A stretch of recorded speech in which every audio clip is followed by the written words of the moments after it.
साहब प्रणाम, मैं हूं हिमांशु द्विवेदी और स्वागत है आपका हमारी खास पेशकश सार्थक संवाद में। सार्थक संवाद के तहत आज का दिन और ये कार्यक्रम खासा महत्वपूर्ण है। दिन इसलिए महत्वपूर्ण है कि आज 14 नवंबर है। जब व्यक्तिगत रूप से मैं स्कूली जीवन में था तो उस समय 14 नवंबर के दिन को बड़े जोशो खरोश के साथ मेरे स्कूल में और साथ साथ पूरे देश में मनाया जाता था। और इसलिए मनाया जाता था कि इस दिन को समर्पित किया गया था देश के पहले प्रधानमंत्री और स्वतंत्रता संग्राम सेनानी पंडित जवाहरलाल नेहरू के नाम पर। बाल दिवस के रूप में इस दिन को मनाया जाता था। स्कूलों में तमाम आयोजन होते थे जिसके माध्यम से आने वाली पीढ़ी को यह एहसास कराया जाता था कि एक ऐसा शख्स इस देश में हुआ जिसने न केवल आज़ादी दिलाने में महत्वपूर्ण भूमिका निभाई बल्कि आज़ादी हासिल हो जाने के बाद इस देश को एक ठोस आधारशिला जो प्रदान की गई वो इस शख्स के नेतृत्व में दी गई।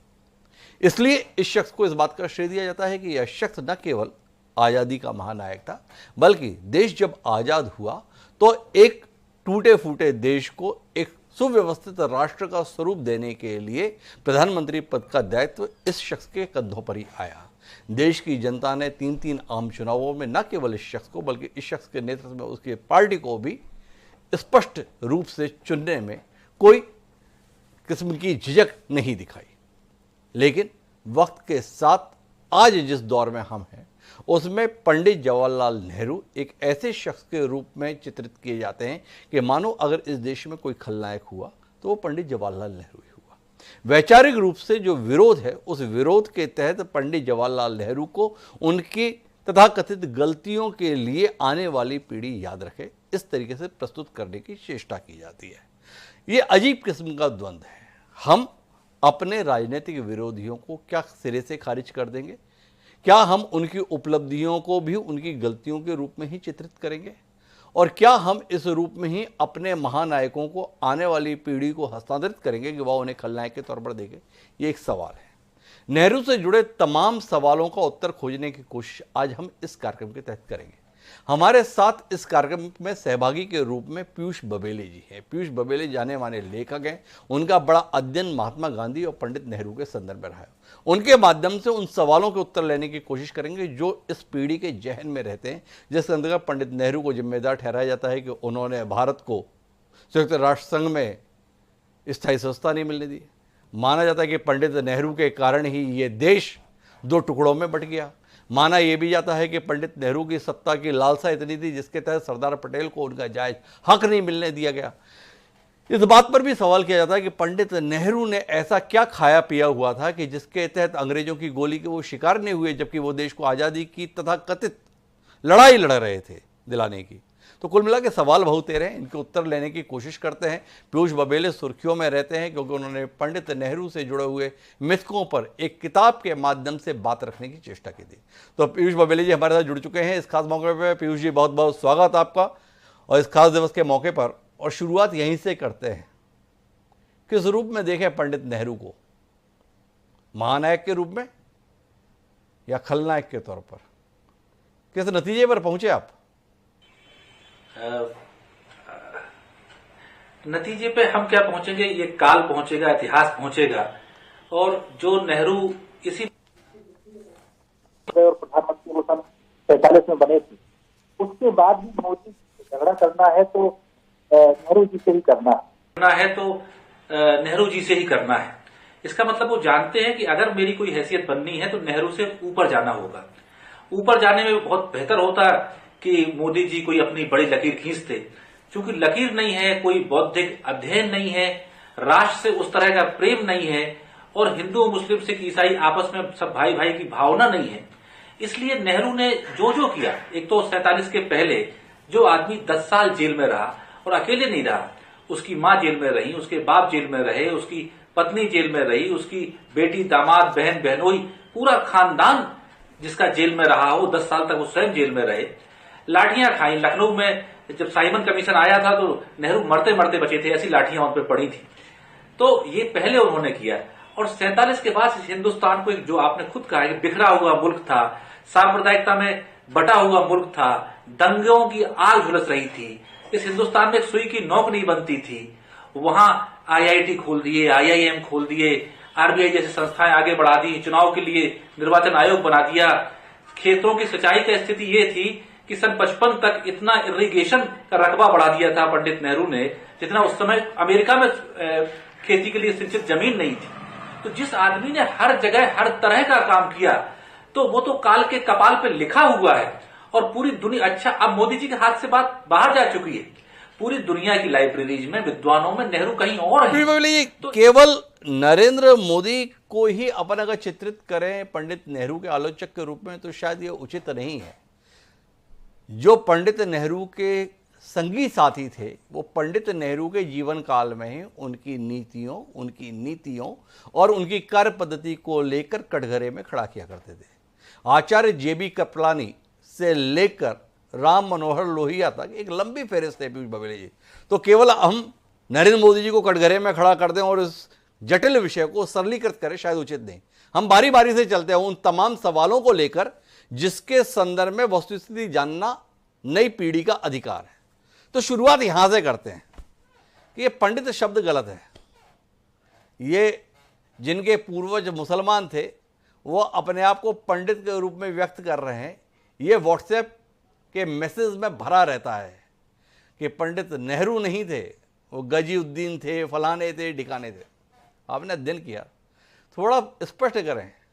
ये नेहरू कहीं हमें मिलता नहीं है कश्मीरी पंडितों में नाम वाम। नेहरू के संदर्भ में कई गफलत हैं। बताया ये भी जाता है कि नेहरू जी के दादाजी तो कोतवाल थे मुगल सम्राट के। अब मुगल सम्राट का कोतवाल कोई हिंदू या कश्मीरी पंडित तो होने जरा, कोई मुसलमान ही होगा। तो इसलिए धारणा को बल भी मिल जाता है कि बात सही है। थोड़ा आप रोशनी दें, थे क्या पंडित नेहरू? देखिए, इन्हीं मुगल बादशाहों के जमाने में तुलसीदास जी ने रामचरितमानस लिख दी। तो ये तो, और उसी समय में मीरा भी हुई और रसखान जैसा मुसलमान भी हुआ जो कृष्ण की भक्ति करता था। तो कोई आंखें बंद कर ले सांप्रदायिकता में तो अलग बात है। जहां तक उनकी वंश वेल का सवाल है, तो वो कौल ब्राह्मण थे, जो शैव, जो अपना शैव परंपरा है हिंदू धर्म की, उसमें कौल होते हैं और बहुत उच्च कुलीन ब्राह्मण कश्मीर में माने जाते हैं। और चूंकि उनके परदादा एक नहर के किनारे दिल्ली में आके रहने लगे थे, तो वहां से वो नहर से नेहरू हो गया। जैसे आजकल अपने होता ना फलाने वकील इस गांव वाले, तो उस तरह से उनका वो हुआ। तो और उसमें आगे देखें, वो तस्वीरें मिल जाती हैं कि छोटे से नेहरू है, उनका जनेऊ संस्कार हो रहा है, नेहरू जी अपने पिताजी की अस्थियां प्रवाहित कर रहे हैं, माताजी का अंतिम संस्कार कर रहे हैं। तो अब एक तो मैं मान लो मुसलमान ही होते या ईसाई होते या कोई भी जात के होते, किसी धर्म के होते, तो भी फर्क नहीं पड़ता।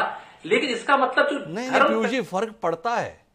और फर्क इसलिए पड़ता है कि एक पूरी की पूरी लॉबी है जो ये बताने की चेष्टा करती है कि देखो नेहरू जी जो थे ना, वो मुस्लिम परस्त थे। ये कांग्रेस का मुस्लिम परस्त का जो स्वभाव बना, वो दरअसल ऐसे ही नेतृत्व के कारण बना।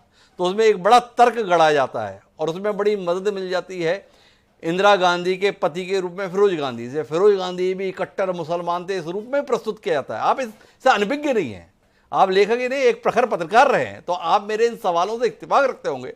तो इस कार्यक्रम के माध्यम से हमें सत्यता तक पहुंचना है। तो थोड़ा बताएं, पंडित नेहरू को जो मुसलमान के रूप में प्रस्तुत करने के संदर्भ में इतनी सारी जानकारियां अलग अलग शोध कार्यों के माध्यम से प्रस्तुत की जा रही हैं, उनकी सत्यता, उनकी हकीकत थोड़ा बताइए ना। भाई, ये वो लोग कर रहे हैं जो पिछले 1925 में जिस संघ की स्थापना हुई, वहां से वो देश को हिंदू और मुसलमान में बांटना चाहते हैं। और उनका एक बहुत आसान तरीका है कि किसी को मुसलमान कह दो और मुसलमानों को लोगों के दिमाग में खलनायक बना दो। उसके अलग अलग चेहरे हैं। तो नेहरू जी से किसी चीज में निपट नहीं सकते हैं, तो उनको मुसलमान कहने लगो और मुसलमान उनकी नजर में, उनके चाहने वालों की नजर में खलनायक है। तो अब आपने जो इंदिरा जी की बात पूछी, इंदिरा जी के पति पारसी थे, फिरोज गांधी।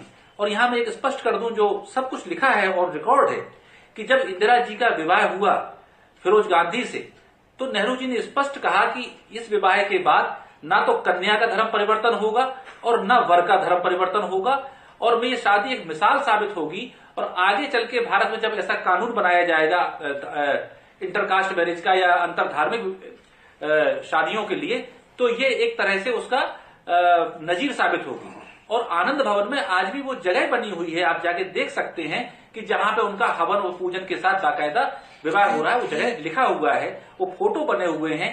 तो जिनके मन में इंदिरा से नफरत है या नेहरू से है या मुसलमानों से है, तो नफरत करने वालों के सवालों का सच्चाई तो बताई जा सकती है, लेकिन नफरत का इलाज करना जरा कठिन है। जरा कठिन है।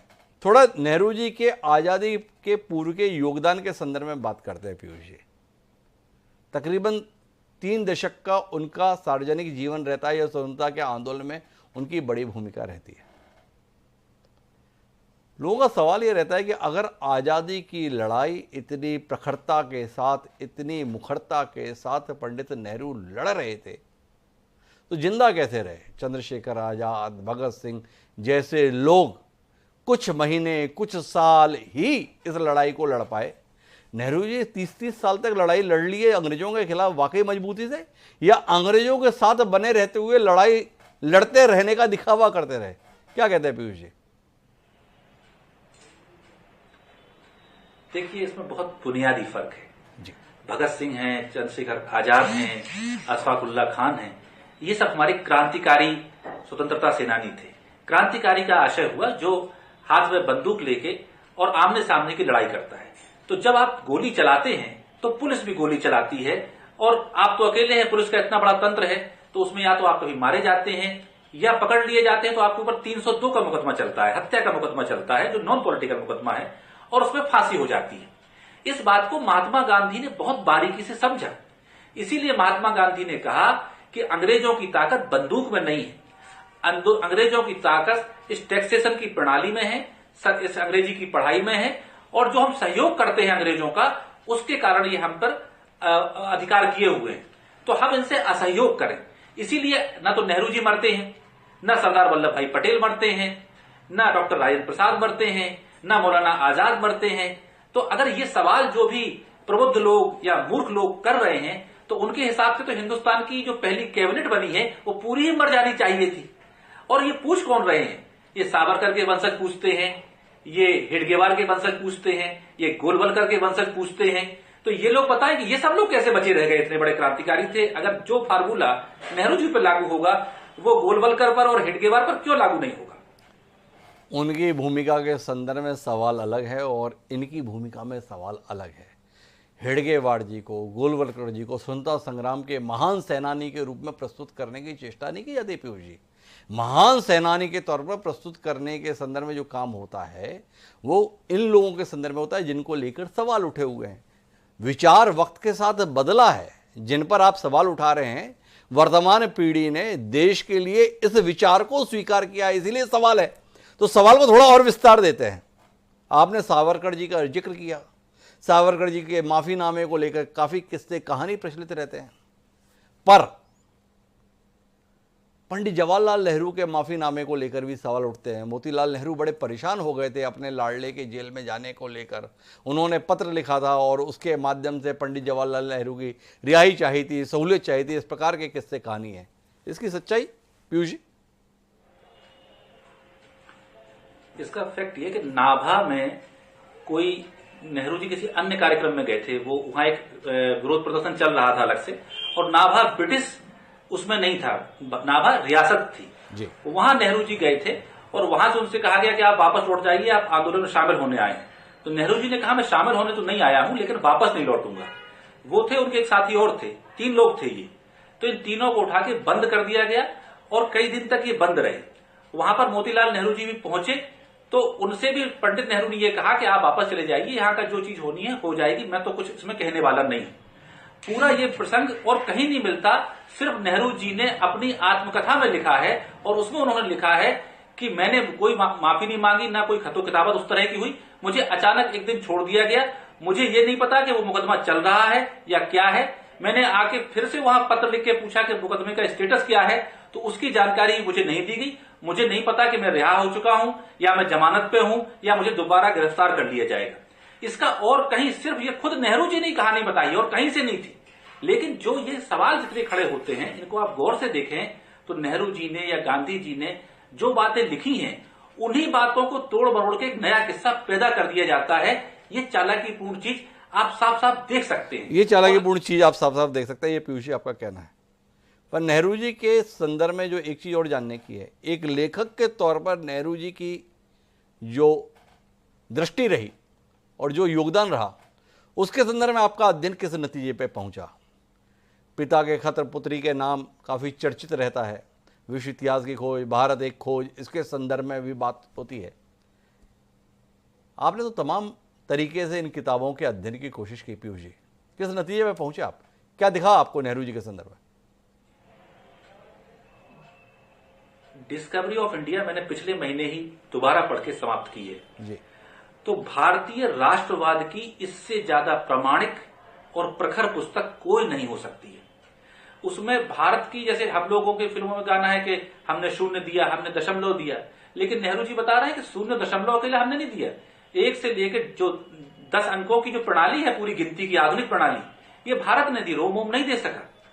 फिर इसके अलावा समुद्र में हम लोग कहां तक गए, हमने ज्योतिष में कितना काम किया, हमारे यहाँ सभ्यता में क्या क्या विकास हुए, ट्रेड कैसे होता था, और सिंधु घाटी और उससे पहले का, तो इतनी महान किताब ने भारत की राष्ट्रवाद की, इससे प्रखर पुस्तक तो कोई हो ही नहीं सकती जिसमें भारत को विश्व गुरु ये तो कहते हैं। लेकिन जिस व्यक्ति ने तथ्यों से और पश्चिम के इतिहासकार और उन लेखकों के उद्धरणों से किसी भी कसौटी पे, जैसे हम बैठ के कोई बात कह दे तो हो सकता है कि वो ऑक्सफोर्ड में जाके कसौटी पे न कसी जा सके, लेकिन नेहरू ने लिखा है, उसे आप यूरोप में, अफ्रीका में, एशिया में, ऑस्ट्रेलिया में किसी भी यूनिवर्सिटी के प्रोफेसर के पास रख दीजिए इतिहास के, वो कहेगा तथ्यात्मक रूप से सही है। तो दुनिया की निगाह में भारत को विश्व गुरु और एक महान सभ्यता साबित करने में डिस्कवरी ऑफ इंडिया महानतम पुस्तक है, ये मैं अपने अध्ययन के आधार पर कह सकता हूं। एक बिंदु पर और रोशनी दीजिए। पंडित नेहरू के साथ में 2 समकालीन राजनेताओं के साथ विवाद खासा सुर्खियों में रहता है, शोध का विषय रहता है। एक सुभाष चंद्र बोस और दूसरा सरदार वल्लभ भाई पटेल। तो पहले बातचीत अपन सुभाष चंद्र बोस के संदर्भ में कर लेते हैं। कहा जाता है बहुत डरते थे पंडित नेहरू सुभाष बोस की लोकप्रियता से, और उन्होंने ही ऐसा वातावरण निर्मित किया कि सुभाष बोस को न केवल कांग्रेस छोड़नी पड़ी बल्कि देश भी छोड़ना पड़ा। आपने इतना अध्ययन किया, क्या कहते हैं, घबरा गए थे पंडित नेहरू सुभाष बोस की लोकप्रियता से? जो लोग भी ये बातें करते हैं, एक तो इन महान लोगों की महानता का उन्हें कोई अंदाजा नहीं है। दूसरी बात, वो पत्राचार उस जमाने का पढ़ लें, सरदार पटेल ने क्या लिखा है, सुभाष चंद्र बोस ने क्या लिखा है और पंडित नेहरू ने क्या लिखा है। सुभाष चंद्र बोस ने अपनी आत्मकथा में लिखा है कि जब 1929 में महात्मा गांधी ने पंडित नेहरू को कांग्रेस पार्टी का अध्यक्ष बनाया तो उनने हमारे नेता को अपनी साइड कर लिया, ये बात कहते हैं। आगे आप जाइए तो देखें कि पहले 1936 और 37 में नेहरू जी कांग्रेस पार्टी के अध्यक्ष हैं और उसके तुरंत बाद अध्यक्ष बनते हैं सुभाष चंद्र बोस। तो पहली बार जब सुभाष चंद्र बोस अध्यक्ष बन रहे हैं तो वो कोई चुनाव नहीं लड़ते, कोई बहस नहीं होती, नेहरू जी, पटेल, गांधी जी सबकी सहमति से ये फैसला होता है। और एक चिट्ठी, विदेश में थे उस समय सुभाष चंद्र बोस, उन्हें चिट्ठी भेजी जाती है कि आप आके कांग्रेस के अध्यक्ष का पद ग्रहण करिए। 39 में जब विवाद होता है, अध्यक्ष पद को लेकर चुनाव होता है, उस समय का आप देखिए कि सुभाष के विरोध में कांग्रेस की एग्जीक्यूटिव कमेटी के 12 मेंबरों ने इस्तीफा दिया, सिर्फ 13वें आदमी ने इस्तीफा नहीं दिया। वो 13वां आदमी जवाहरलाल नेहरू था। सरदार पटेल, राजेंद्र प्रसाद तक ने सुभाष चंद्र बोस के मतभेद के कारण इस्तीफा दिया और ये कहा कि आप अपने हिसाब से कार्यकारिणी बनाइए। लेकिन नेहरू जी ने तब भी इस्तीफा नहीं दिया और नेहरू जी बराबर गांधी जी और सुभाष चंद्र बोस के बीच पुल बनने की कोशिश करते रहे। वो सफल नहीं हुआ, एक अलग विचारधारा। ये सब लिखा है, डॉक्यूमेंटेड है। लेकिन अब जो फूले फले न बेंत जदि सुधा बरसे जलद, तो ऐसे हमारे भाई लोग सवाल करते हैं तो उनको क्या जवाब दें। लेकिन क्या ऐसी परिस्थिति थी जिसके चलते पीयूष जी, नेहरू जी के होते हुए भी सुभाष चंद्र बोस ना तो कांग्रेस में ही रह पाए, ना अध्यक्ष निर्वाचित होने के बावजूद भी अध्यक्ष के पद का निर्वहन कर पाए?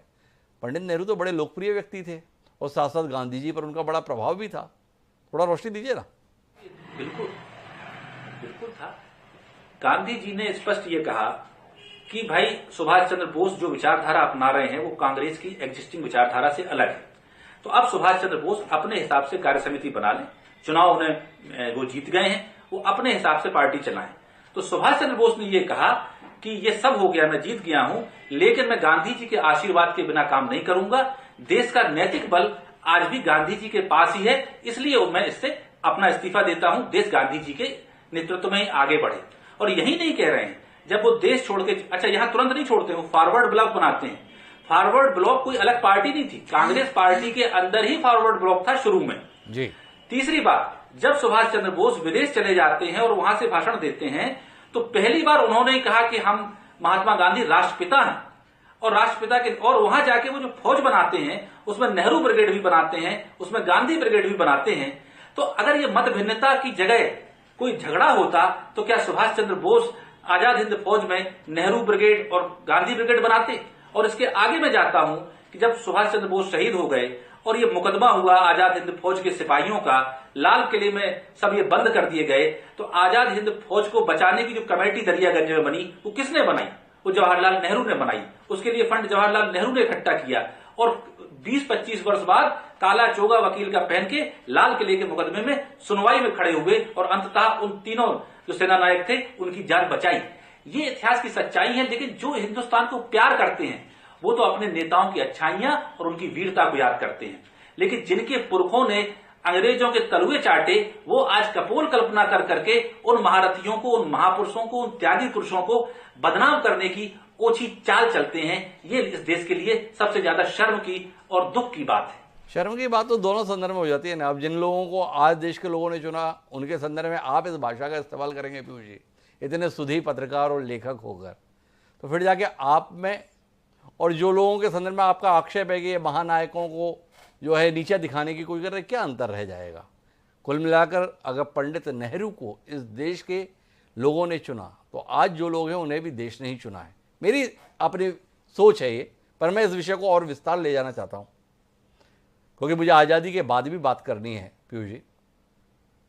पर बहुत महत्वपूर्ण जानकारी जो पीयूष बबेले जी ने हमारे बीच में साझा की, वो साझा ये की कि पंडित जवाहरलाल नेहरू वो शख्स थे जिन्होंने आज़ाद हिंद फौज के संदर्भ में जब मुकदमा चला लाल किले से, जो एक नारे के रूप में था कि लाल किले से आई आवाज़ आज दिल्लो के संदर्भ में, तो उस समय पर पंडित नेहरू ने एक बार फिर वकील की भूमिका में आकर आज़ाद हिंद फौज के सेनानियों की ओर से मुकदमा लड़ा था।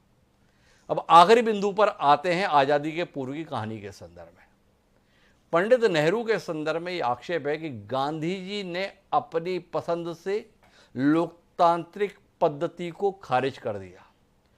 कांग्रेस की कार्य समिति ने सरदार वल्लभ भाई पटेल को इस देश के पहले प्रधानमंत्री के तौर पर चुनना चाहा था, पर मोहनदास करमचंद गांधी अर्थात महात्मा गांधी ने अपने लाड़ले पंडित जवाहरलाल नेहरू की ताजपोशी की खातिर उस लोकतांत्रिक पसंद को खारिज करके नेहरू जी के हवाले देश कर दिया।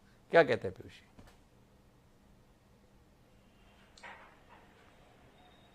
पहली बात तो ये कि महात्मा गांधी और कांग्रेस पार्टी प्रधानमंत्री का चुनाव नहीं कर रही थी। आप संभवतः 1946 में कांग्रेस के अध्यक्ष के लिए जो तय होना था कौन बनेगा उसकी बात कर रहे हैं। उस समय भी ये हुआ था कि नाम भी था, उन्होंने प्रस्ताव किया था, और आचार्य कृपलानी का नाम भी था और एक नाम और था। नेहरू जी ने अपना कोई नाम का प्रस्ताव भी नहीं दिया था, लेकिन जब उसकी मीटिंग हुई वहां पर तो सरदार पटेल ने अपना नाम वापस लिया, कृपलानी ने पहले अपना नाम वापस लिया, फिर सरदार पटेल को पर्चा दिया, उन्होंने वापस लिया, फिर आम सहमति से वहां नेहरू जी को अध्यक्ष कांग्रेस पार्टी का बनाया गया, एक पार्ट। दूसरा, मैं डीपी मिश्रा को कोट कर रहा हूं जो मध्य प्रदेश के मुख्यमंत्री रहे हैं और सरदार पटेल के बहुत विश्वस्त थे। उन्होंने अपनी किताब में लिखा है कि उस समय जो कांग्रेस की प्रदेश कमेटियों ने अध्यक्ष बनने के लिए रिकमेंडेशन सरदार पटेल का किया था, वो इसलिए किया था कि ये एक बार और अध्यक्ष बने, क्योंकि सबको ये क्लियर था कि आगे जो प्रधानमंत्री का पद मिलना है अगर भारत आजाद होता है तो वो तो नेहरू जी को ही मिलेगा, क्योंकि नेहरू जी 1935 के चुनाव में, 1946 के चुनाव में ऑलरेडी पार्टी का फेस थे और 1934 में, 1938 में और 1942 के भारत छोड़ो आंदोलन के भाषण में महात्मा गांधी ने सबके सामने कहा था कि ये हमारे उत्तराधिकारी हैं और सबने स्वीकार किया था। आखिरी बात कि जिस दिन ये पर्ची निकली और नेहरू जी अध्यक्ष बने, उसके बाद का कोई भी स्टेटमेंट किसी अखबार में किसी नेता का ये निकल जाए कि उन्होंने विरोध किया था, तो बात हम कुछ सुन सकते हैं। इसमें जो बातें उस समय सूरज की तरह स्पष्ट थी कि ये होना है, सबको पता था, ये फेस है। 42 के भारत छोड़ो आंदोलन आप गांधी का सुने, वो कह रहे हैं कि मेरे बाद नेहरू यहां आएंगे, और पटेल के खुद के वक्तव्य पढ़ लीजिए तो पटेल कई जगह कहते हैं कि मैं बूढ़ा हो चुका हूं, देश का नेतृत्व तो नेहरू को ही करना है, नेहरू भारत की राजनीति भी जानते हैं और विदेशों में भी बहुत पॉपुलर है, ये खुद सरदार पटेल ने कहा। और जब आगे लोगों की भिन्नता हुई तो पटेल ने बार बार नेहरू से कहा कि आप सरकार संभाल लीजिए अकेले, और नेहरू ने कहा मैं इस्तीफा दे देता हूं, आप संभाल लीजिए। लेकिन दोनों साथ रहे।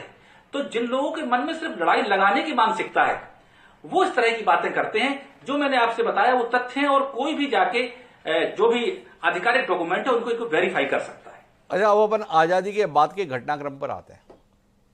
आज़ादी मिली, आज़ादी के संदर्भ में तमाम लोगों ने अपना योगदान दिया, तब वो दिन आया। पर आज़ादी के बाद कश्मीर के मसले पर पंडित जवाहरलाल नेहरू को इस बात के लिए जिम्मेदार ठहराने की कोशिश की जाती है कि आज अगर कश्मीर का एक हिस्सा पाकिस्तान के कब्जे में है तो वो पंडित नेहरू के कारण है, और जितना हिस्सा आज कश्मीर का भारत के कब्जे में है या भारत के अधिकार क्षेत्र में है तो वो सरदार वल्लभ भाई पटेल के चलते हैं। वाकई ऐसा है पीयूष जी, या इसके संदर्भ में आपका अध्ययन कुछ और तथ्य प्रस्तुत करता है?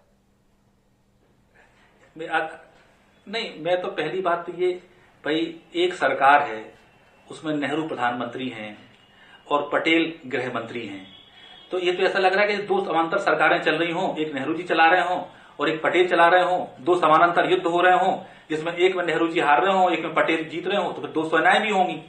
ये तो सब बड़ी काल्पनिक बातें हैं। लेकिन मैं इसमें कुछ चीजें जोड़ दूं।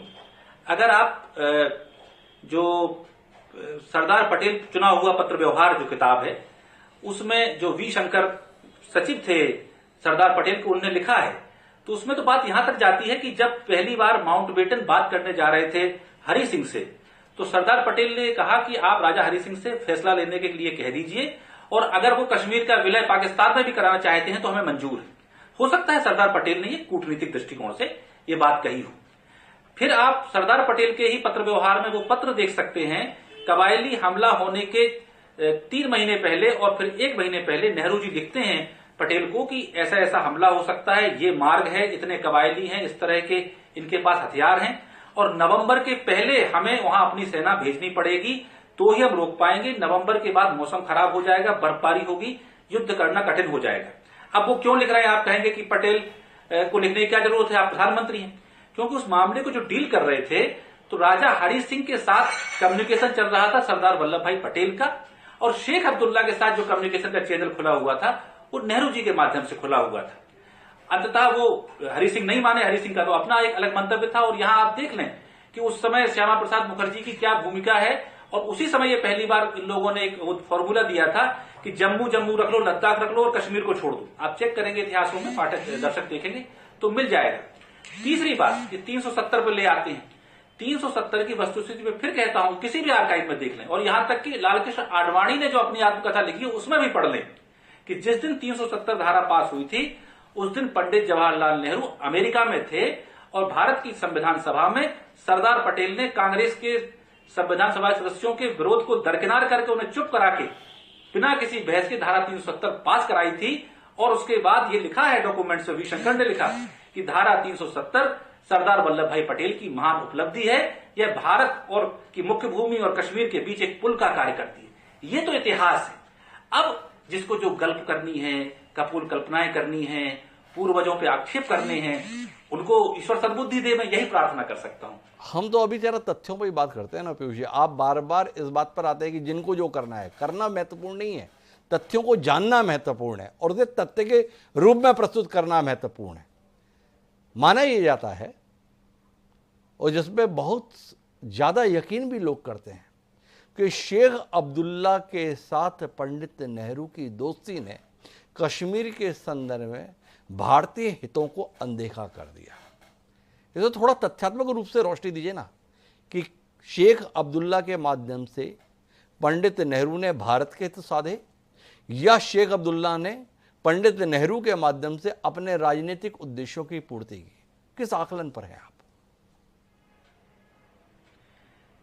ये आकलन इसके 2 स्तरों पर मैं बोलूंगा। पहला स्तर हम आते हैं कश्मीर के मुद्दे पर हुआ क्या।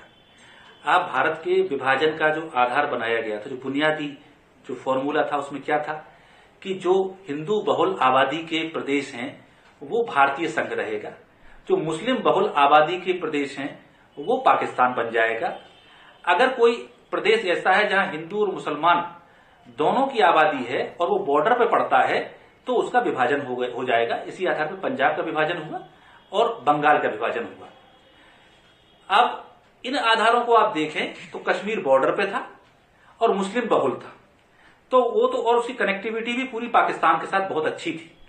तो इन फार्मूले के हिसाब से पूरा कश्मीर का जितना मुस्लिम बहुल इलाका था, या तो पूरा कश्मीर वहां चला जाता, या जैसे पंजाब का विभाजन हुआ और बंगाल का विभाजन हुआ वैसे ही कश्मीर का विभाजन हो जाता और कश्मीर पाकिस्तान में बड़े हिस्से में चला जाता।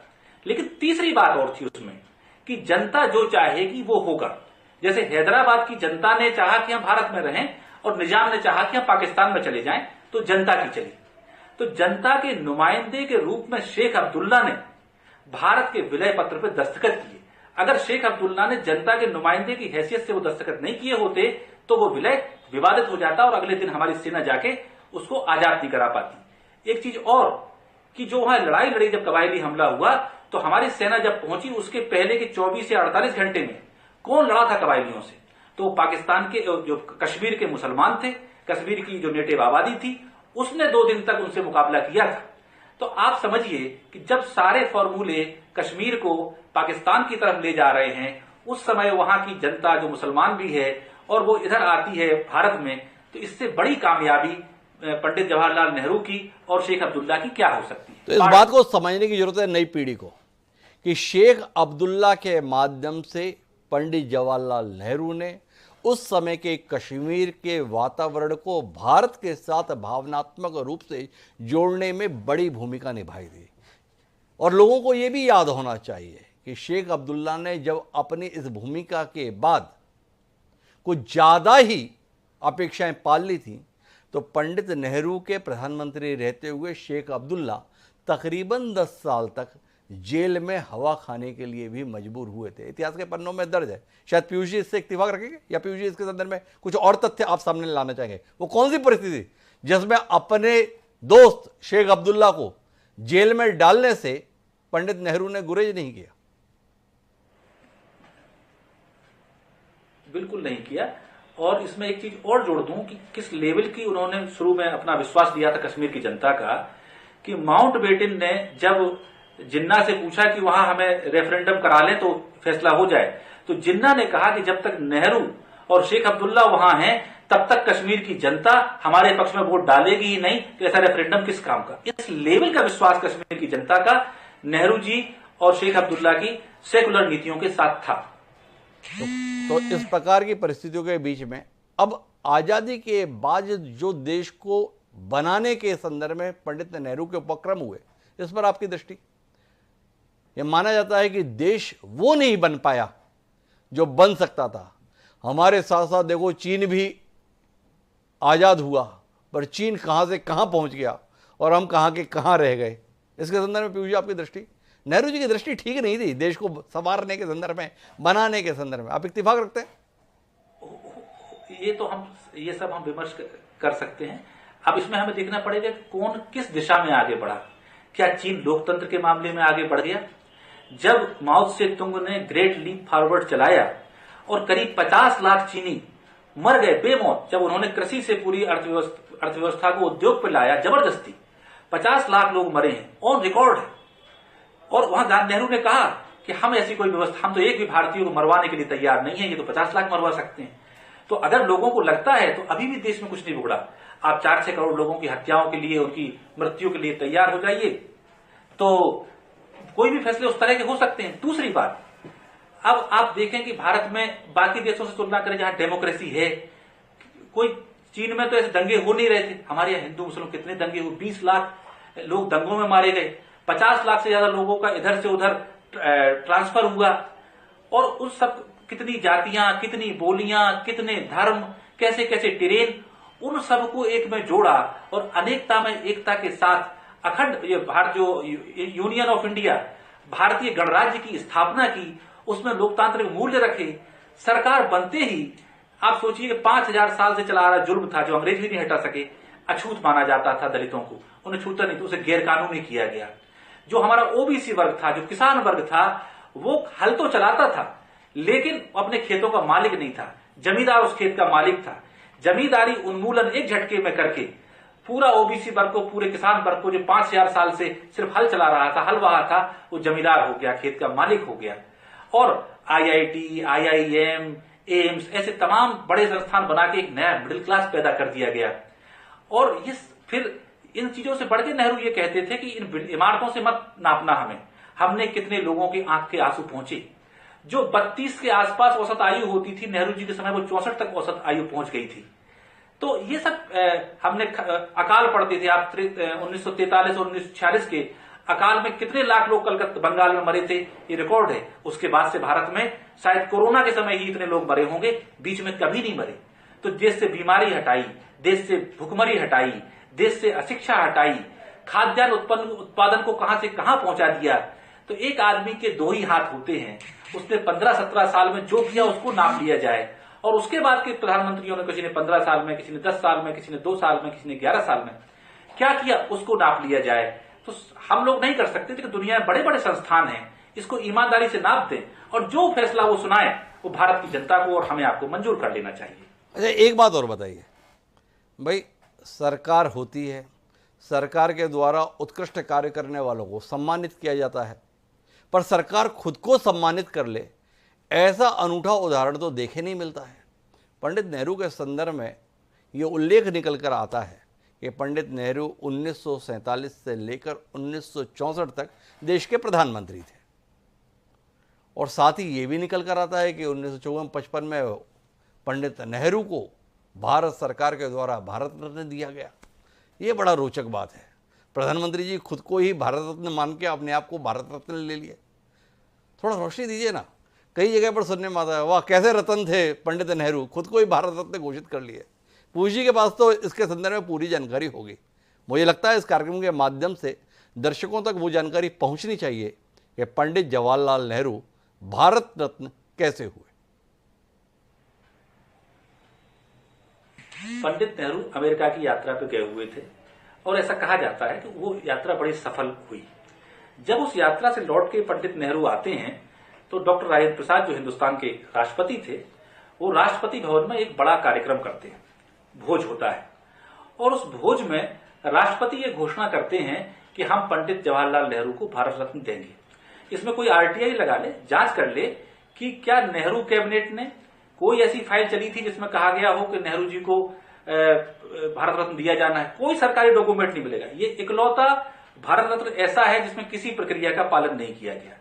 अब चूंकि राजेंद्र प्रसाद भी राष्ट्र निर्माता ही थे, नेहरू भी वही थे, तो ये सब लोग इतने विराट थे कि राजेंद्र प्रसाद ने जब राष्ट्रपति के रूप में कहा, और कौन कह सकता है कि नेहरू भारत रत्न नहीं है, तो नेहरू का रोल नहीं था। हाँ, इतना हो सकता था कि वो, मुझे नहीं पता कि संविधान में क्या गुंजाइश है कि राष्ट्रपति दस्तखत कर ही देता है ऐसे मामले पे तो उसे मानना चाहिए नहीं मानना चाहिए, ये डिबेटेबल हो सकता है, लेकिन वहां उन्होंने उस बात नहीं काटी। तो ये एक तरफा डॉक्टर राजेंद्र प्रसाद ने अपनी तरफ से राष्ट्रपति की हैसियत से पंडित नेहरू को भारत रत्न दिया है, ये भी डॉक्यूमेंटेड है। इस प्रसंग के संदर्भ में एक और जानकारी साझा करता हूं अपने दर्शकों से। जिस अमेरिका यात्रा का उल्लेख पीयूष बबेले जी कर रहे हैं, जब उस यात्रा से पंडित जवाहरलाल नेहरू दिल्ली वापस लौटे तो प्रोटोकॉल तोड़कर उनके स्वागत के लिए स्वयं डॉक्टर राजेंद्र प्रसाद एयरपोर्ट पहुंचे थे। ये इतिहास के पन्नों में दर्ज है। खास बात ये तब हो जाती है जब तमाम किस्से कहानियां इस रूप में प्रचारित होते हैं कि पंडित नेहरू और डॉक्टर राजेंद्र प्रसाद के परस्पर संबंध अच्छे नहीं थे। उनको ये भी जानकारी होनी चाहिए कि संबंध खराब होने की तथाकथित कहानियों के बीच डॉक्टर राजेंद्र प्रसाद को दूसरी बार भी राष्ट्रपति बनने का अवसर पंडित जवाहरलाल नेहरू के प्रधानमंत्री रहते हुए ही प्राप्त हुआ था। तो लिहाजा ये किस्से कहानी जो प्रचलित है कि सोमनाथ मंदिर के लोकार्पण में डॉक्टर राजेंद्र प्रसाद के शामिल होने से पंडित नेहरू ने उनसे अपने सारे संबंध ही तोड़ लिए थे, तो कुल मिलाकर इतिहास के पन्ने इन कहानियों की पुष्टि नहीं करते। कुछ और बात करते हैं। पंडित नेहरू की विफलता के संदर्भ में चीन के साथ संबंध को खासतौर पर इतिहास के पन्नों में कोट किया था पीयूष। कहा जाता है कि पंडित नेहरू ने चीन पर भरोसा करके बड़ी गलती की और ये एक ऐसी गलती की जिसकी भारत को बड़ी कीमत चुकानी पड़ी। इस प्रसंग पर आपकी कोई रोशनी?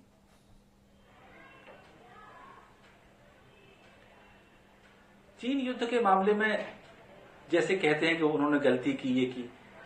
पहले तो आप जो उन्होंने मुकाबला किया, जो उस समय के पूरे अगर पार्ले जो हुए, जो बातचीत हुई, उसमें देखें क्या क्या ऑप्शन नेहरू को दिए गए थे और उन्होंने मानने से इनकार किया।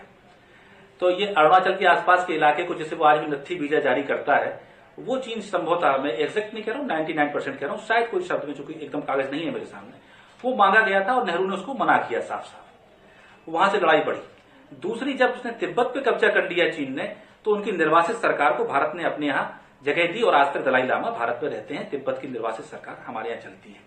तो पीछे नहीं हटे, उनने सामने से लड़ाई ली, उन्हें घुटने नहीं टीके। हाँ, युद्ध हुआ और युद्ध में जो हमारे पराजय हुई वो उन्होंने स्वीकार की। और उसके बाद भी ये देखना पड़ेगा कि जितनी जमीन पे चीन घुस आया था, उसमें बहुत बड़ी जमीन से चीन को वापस भी जाना पड़ा। तो जीतने के बाद चीन को लौटना पड़ा, तो इसके पीछे कोई डिप्लोमेसी जरूर रही होगी, कोई कूटनीति रही होगी, सोवियत संघ की या अमेरिका की, जो भी नेहरू जी ने इस्तेमाल किया हो। और उसके बाद पार्लियामेंट में नेहरू जी ने, सरकार ने ये रिजोल्यूशन पास किया कि हम चीन से अपनी एक एक इंच जमीन वापस लेंगे। तो उनने सब चीज को फेस वैल्यू पे किया, जो अच्छा था उसे स्वीकार किया, जो पराजय थी उसे स्वीकार किया, बरगलाया नहीं। जबकि अब 2020 में हम देखते हैं कि हमारे 20 सैनिक शहीद हुए चीन के हाथ से, लेकिन कोई भी नेतृत्व उसके बाद से ये नहीं कहता कि हम इसका बदला लेंगे। कोई नेतृत्व ने लोकसभा में या पार्लियामेंट में ऐसा रेजोल्यूशन पास नहीं किया कि हम इस मृत्यु का बदला लेंगे। हमने तो कह दिया, ना कोई आया ना कोई गया। तो नेहरू जीते तो शान से जीते, जिए तो शान से जिए, और हारे तो उसकी जिम्मेदारी अपने ऊपर ली, किसी दूसरे कंधों को नहीं तलाशा। इतना हम कह सकते हैं। इतना हम कह सकते हैं। इसके संदर्भ में एक और महत्वपूर्ण बात है जिसे दर्शकों को समझना चाहिए। तिब्बत एक बफर जोन के संदर्भ में है। पंडित नेहरू ने वो साहस दिखाया कि तिब्बत की निर्वाचित सरकार, जिसके प्रति लाखों लोगों की आस्था भी जुड़ी हुई थी दलाई लामा के संदर्भ में, तो दलाई लामा अगर संकट के समय में भारत की और उम्मीद भरी निगाहों से देखे तो भारत ने उन्हें निराश नहीं किया। चीन की चुनौती का दृढ़तापूर्वक सामना करते हुए अगर दलाई लामा को भारत में आश्रय मिला, और आज भी धर्मशाला में अगर तिब्बत की निर्वासित सरकार बखूबी काम कर रही है, तो इसके पीछे पंडित जवाहरलाल नेहरू का साहस ही था। तो तमाम मुद्दों पर हमने आज बातचीत की पीयूष बबेली जी के साथ, जो पंडित जवाहरलाल नेहरू के जीवन काल से जुड़े हुए थे। उम्मीद है विमर्श का सिलसिला इस देश में आगे भी जारी रहेगा। ऐसा कतई जरूरी नहीं है कि किसी भी नेता के काम को आंख मूंद कर सही मान लिया जाए, पर यह भी जरूरी है कि आंख खोलकर ईमानदारी से उसका मूल्यांकन जरूर किया जाए, ना कि कोई काला चश्मा पहनकर उस कार्य के मूल्यांकन की कोशिश की जाए। पंडित नेहरू के इस देश के संदर्भ में योगदान और अवदान को लेकर संशय नहीं है। वह महानायक थे, वह महानायक है, वह महानायक ही रहेंगे। आने वाली पीढ़ी उनके कार्यों के आधार पर अपने भविष्य का निर्माण करे, ऐसी उम्मीद हम जरूर करते हैं। पीयूष जी, आपका बहुत बहुत धन्यवाद। व्यस्तता के बीच आपने समय निकाला और एक महान शख्सियत से जुड़े हुए प्रसंगों पर हमसे खुलकर बातचीत की। आगे भी आपको याद करते रहेंगे, लेकिन आज के इस कार्यक्रम में इतना ही। मुझे दीजिए याद, सादर प्रणाम।